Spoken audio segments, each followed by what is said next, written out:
Marc souhaite améliorer sa productivité, mais aussi réduire son impact sur l'environnement et augmenter sa sécurité.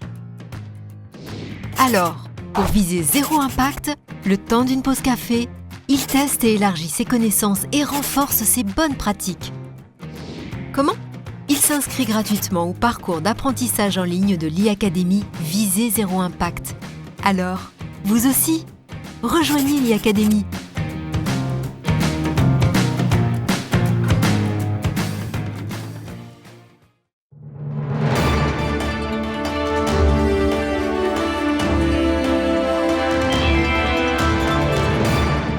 Mesdames, Messieurs, bonjour. Ravi de vous retrouver pour cette nouvelle édition du JT Cultures et Marchés. Nous commencerons cette émission en évoquant le marché du blé français qui manque de fermeté suite à la baisse de la demande.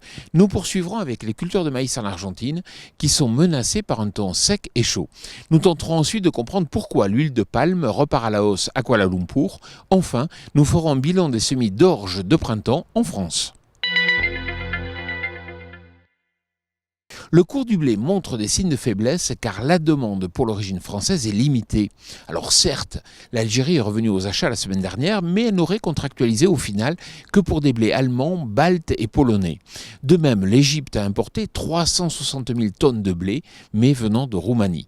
Pourquoi ? Peut-être car la différence de prix entre l'ancienne et la prochaine campagne dépasse les 20 € par tonne et cela limite de fait la demande pour la récolte 2020. Heureusement, le potentiel de baisse est limité compte tenu des faibles disponibilités en cette fin de campagne.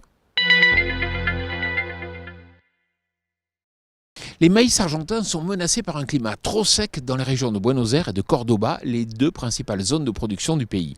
Les premiers échos de rendement font état d'un potentiel de 62 quintaux par hectare contre 80 quintaux par hectare d'habitude. La bourse de Buenos Aires a déjà abaissé sa prévision de production à 45 millions de tonnes, soit 1 million de tonnes de moins que sa précédente estimation.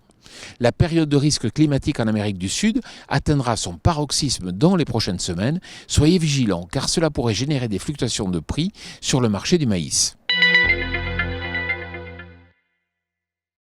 Les cours de l'huile de palme marquent une nouvelle fois des niveaux de prix très élevés à Kuala Lumpur. On sait que la forte tension sur ce marché résulte du fait que les stocks ont atteint en février les plus bas niveaux enregistrés depuis 2004. Bonne nouvelle, cette hausse se répercute sur les cours de l'huile de colza en Europe, mais prudence, car le nouveau cycle de production d'huile de palme va débuter prochainement en Malaisie.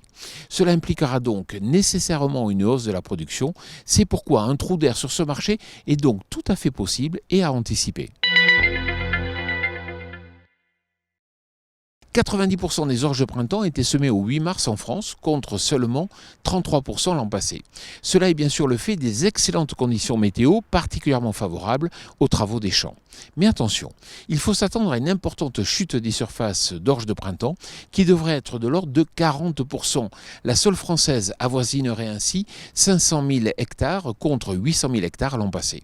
Comme je vous le dis chaque semaine, si vous recevez un email qui vous informe de la mise en ligne de ce JT, bien sûr, n'hésitez pas à le transférer à tous vos amis, à tous vos collègues. Je vous souhaite une excellente semaine.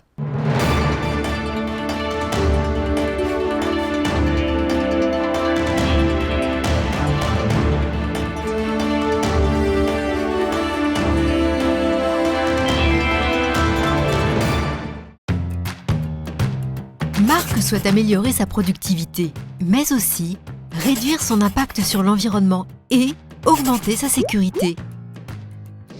Alors, pour viser zéro impact, le temps d'une pause café, il teste et élargit ses connaissances et renforce ses bonnes pratiques. Comment ? Il s'inscrit gratuitement au parcours d'apprentissage en ligne de l'e-Academy Viser Zéro Impact. Alors, vous aussi, rejoignez l'e-Academy.